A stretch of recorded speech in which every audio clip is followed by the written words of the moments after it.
देखो, एक तो प्रधानमंत्री के भाषण को रिएक्ट करने की जरूरत नहीं है, लेकिन फिर भी जितने घटिया बात उन्होंने बोली है उन बातों का मैं ज़रूर रिप्लाई देना चाहता हूँ, क्योंकि झूठे बातों को दोहराना उनका हमेशा एक काम रहा है।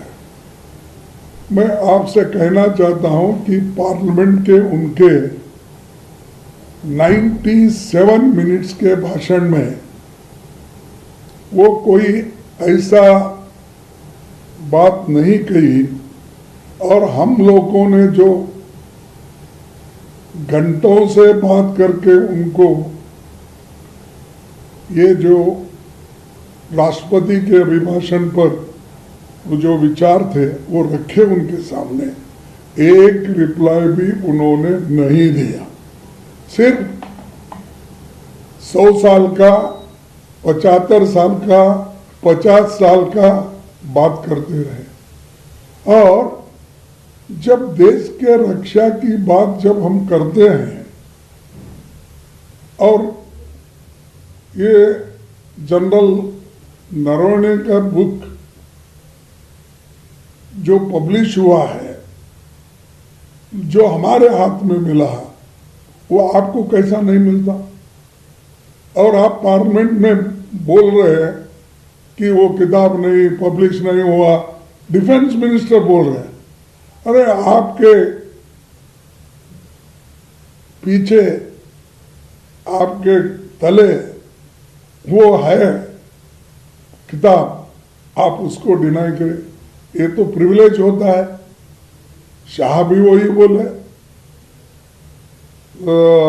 और हमारे डिफेंस मिनिस्टर भी वही बोले, बार बार उठ के डिफेंड कर लिए, लेकिन वो बात तो सच निकली कि किताब है। लेकिन जब ये बात हमारे एलओपी ने उठाया, राहुल गांधी जी ने उठाया, उनको क्यों मिर्ची लगी मेरे को समझ में नहीं आ रहा। सत्य सुनो फिर रिप्लाई दो। जो चीजें हमारे पास है और जो चीजें हमने बताना चाहते अब डिनाई करो। मेरे को 2-2 किलो गालियां देते हैं। अरे 2 किलो गालियां, ये आप ये क्या तोलते क्या? गालियों को तोलते हैं? इतने शब्दों में मेरे को गालियां दिए, बोलो वो कुछ है। 2-2 किलो, 1-1 कुंटल गालियां मुझे देते हैं, और ये क्या है?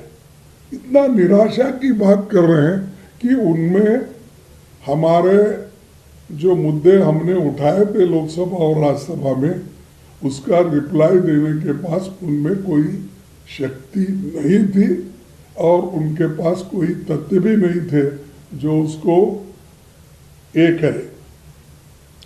दूसरी बात, उन्होंने ये भी आरोप लगाया हम पे, सिक्कों का अपमान किया। अरे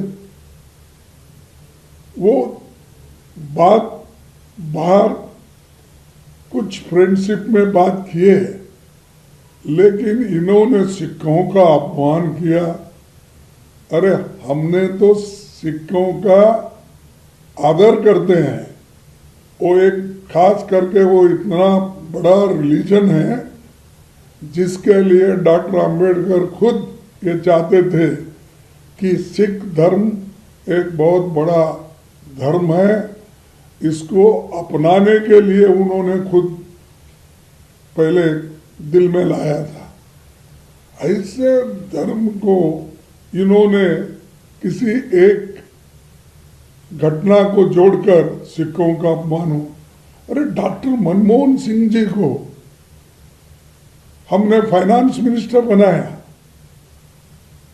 हमने इस देश का सबसे उन्नत पोस्ट जो खुद मोदी जी है, फॉल्स प्रोपेगेंडा करके जो कुर्सी पे बैठे हैं, और गोबेल्स के थ्योरी में और हिटलर जैसा जो बिहेव कर रहे हैं, उन खामोश रहकर काम करने वाले और दुनिया के मशहूर इकोनॉमिस्ट को, डॉक्टर मनमोहन सिंह जी को हमने 2 बार, 1 बार नहीं 2 बार हमने प्राइम मिनिस्टर बनाया। लेकिन तुम ना सिखों का आदर करते हो, ना दलितों का आदर करते हो, ना आदिवासियों का आदर करते हो। सिर्फ आपके दिमाग में दूसरों को नीचा कैसा दिखाना, इस तरफ आपका ध्यान ज्यादा है। और दूसरे, इस 10 साल में इन्होंने क्या किया? कांग्रेस को गालियां देने के सिवाय, कांग्रेस के आजादी के पहले घटनाएं को लेकर और आजादी के बाद के जो भी कार्यक्रम हुए देश के लिए, पंडित जवाहरलाल नेहरू जैसे जो मॉडर्न इंडिया के फाउंडर है, इन्होंने तो कोई एक नया ऐसा नहीं किए। और मेरे को दुख की बात होती है, पब्लिक सेक्टर जो हिंदुस्तान में बने हैं, उस पब्लिक सेक्टर को उन्होंने ये कहा, ये दिवाला निकालने के कारखाने। उन्होंने यहां तक भी कहा कि ये पैसे वेस्ट करने के पब्लिक सेक्टर होते हैं। अरे HMT, HAL, BEL, जब देश में टेलीफोन नहीं था, जब देश में एक घड़ी नहीं बनती थी, ये खाने के लिए बनाए थे। तो ये सब इनके विचार ही घटिया है। और इसका मतलब ये है कि पब्लिक सेक्टर की हिफाजत करने के बजाय उन्होंने पब्लिक सेक्टर को खत्म करने की बात की। तो इसीलिए मैं ये चाहता हूं कि ये जो हमारे प्राइम मिनिस्टर है, इनके पास कोई आइडियोलॉजी नहीं है और देश के लिए कोई मार्गदर्शन करने का विचार भी नहीं। और ये भी बोल रहे थे मेरी कब्र खोदेंगे। अरे तुम्हारे विचार की विचारों का जो ये था, वो उन विचारों को हम खबर में खोद के डालेंगे, ये हमारा कहना है। जो आपकी आइडियोलॉजी है, उस आइडियोलॉजी के बारे में बोले। आप भले आदमी को कौन बोल सकते हैं कि आप तो एक इंसान हो, आप किसी व्यक्ति के लिए कांग्रेस कभी कुछ भी नहीं बोलती, उनके विचारों के बारे में ही वो कहती है। तो इसीलिए उन विचारों को लेकर अगर कोई बात बोले, वो अपने ऊपर लेते हैं। मैं गरीब हूँ, मैं चाय वाला हूँ, मैं फलाना हूँ, मैं बैकवर्ड हूँ, ये चीजें बोलते हैं। और दूसरी चीज, मनमोहन सिंह जी के बारे में कितनी गंदी बातें उन्होंने बोली। जब नोटबंदी हुई,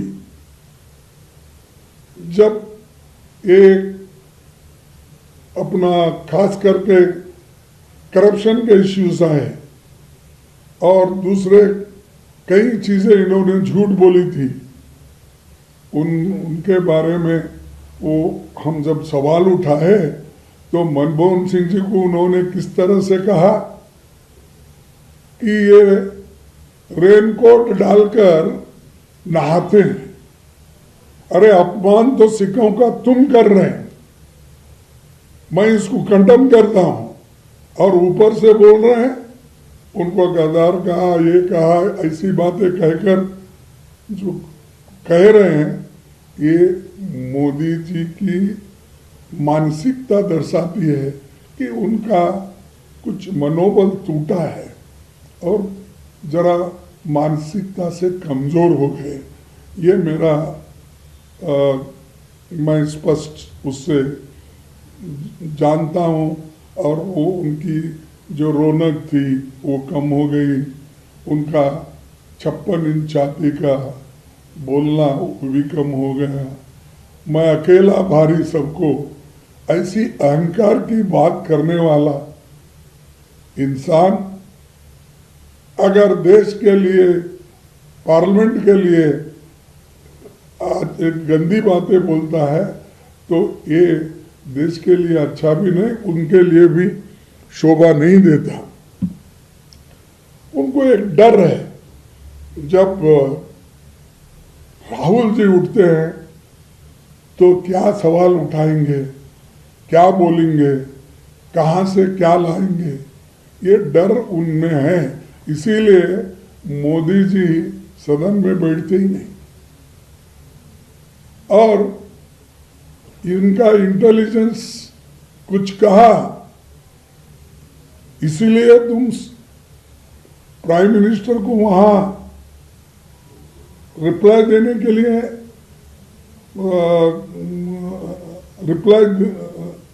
के लिए मना करते हो। अगर आपकी इंटेलिजेंस इतनी अच्छी है तो पुलवामा गिलवामा जो हो रहे थे उस वक्त क्या कर रहे थे? हर जगह लिंचिंग हो रहे हैं, तुम्हारा इंटेलिजेंस क्या होत करते हैं? दलितों पे अत्याचार हो रहे हैं, माइनॉरिटीज पे अत्याचार हो रहे हैं, चर्च बर्बाद हो रहे हैं, कहाँ है तुम्हारी इंटेलिजेंस?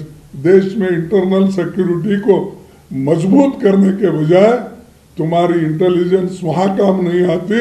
यहाँ मोदी के भाषण के लिए आप ये कहते हैं कि इंटेलिजेंस के रिपोर्ट थे इसीलिए मैंने भगा दिया उनको। तो ये जो है उनकी जो मंशा है, तो मानसिकता से एक तो मेंटली सफर हो गए, उनकी जरूरत है ट्रीटमेंट की। और जो पूर्व सेना अध्यक्ष का किताब अगर है, पेश भी अगर करे तो रिप्लाई दो ना, डिनाई करो हमने ऐसा नहीं किया, बात खत्म। 4-4 दिन 5-5 दिन पार्लियामेंट न चलाना ये फेल्यूर ऑफ डेमोक्रेसी है। और ये सरकार नहीं चाहती कि डेमोक्रेटिक पदों पे डेमोक्रेटिक तरीके से सदन चलाना। असल बात यह है कि मोदी जी कुछ दिनों से डिस्टर्ब्ड है। सुना है कि एपिस्टाइन जो फाइल है उनका, और कुछ उसमें क्या है मुझे मालूम नहीं, वो जब बाहर आ गया, मैं भी पेपरों में पढ़ा, तो उसका मेरे को डिटेल मालूम नहीं है, लेकिन वो बाहर आने के बाद ट्रंप ने उनको पकड़ लिया। ट्रंप ने पकड़ते ही उन्होंने घुटने टेक दिए, घुटने टेक कर ट्रेड डील कर दिया। बलि किनको दिया? किसानों को दिया, दूसरे किसी को नहीं। इस देश का अन्नदाता, सबको अन्न देने वाला, उस किसान के, उन किसानों को उन्होंने बलि दिया। और यहाँ पर उनके जो वहाँ के एग्रीकल्चरिस्ट हैं उनको यहाँ आने के लिए उन्होंने न्योता दिया, और हमारे लोगों को गरीब बना रहा, और वहाँ रूरल अमेरिका के जो एग्रीकल्चरिस्ट है उनको अमीर बना रहा है। और वो खुद कहती है, उनके जो फॉरेन सेक्रेटरी है यानी फाइनेंस मिनिस्टर, वहाँ के एग्रीकल्चर मिनिस्टर, उन्होंने बहुत खुश है। उन्होंने बोला कि हमारे पास खूब पैसा आएगा, रूरल अमेरिका की इकोनॉमी डेवलप हो जाएगी। ये मंशा उनका है। दूसरी चीज मैं आपको खास बताऊं, इन्होंने दलितों के बारे में बहुत बात करते हैं। मैं 2014 में जब लीडर ऑफ अपोजिशन बना था कांग्रेस का तरफ से, यानी फ्लोर लीडर, मेरी की थोड़ी चीजें कम थी, लेकिन आपका डिस्क्रिशन था गवर्नमेंट का कि इनको बना सकते हैं। और स्पीकर ने भी लिखा, लेकिन इन्होंने फ्लोर लीडर को अपोजिशन लीडर में बदलने का नहीं किया। ये दलितों का अपमान तुम करते हो, और बात इन्होंने एसटी का अपमान किया, एससी का वो स्पीकर के जगह पे बैठा उसका अपमान। अरे तो असल अपमान आपने किया जो लीडर गरीबों के लिए लड़ता है हाउस में, उसके हकूक को छीनने का काम मोदी ने किया। इसलिए मैं बोलता हूँ मोदी जी, आपके जो आंसू है ना, वो ये क्रोकोडाइल वो घड़ियाली आंसू मत ये करो। इसीलिए मैं मोदी जी के इस भाषण को खंडन करता हूँ, और ये उनका असमतोल जो ये है वो उसको कभी मानता नहीं।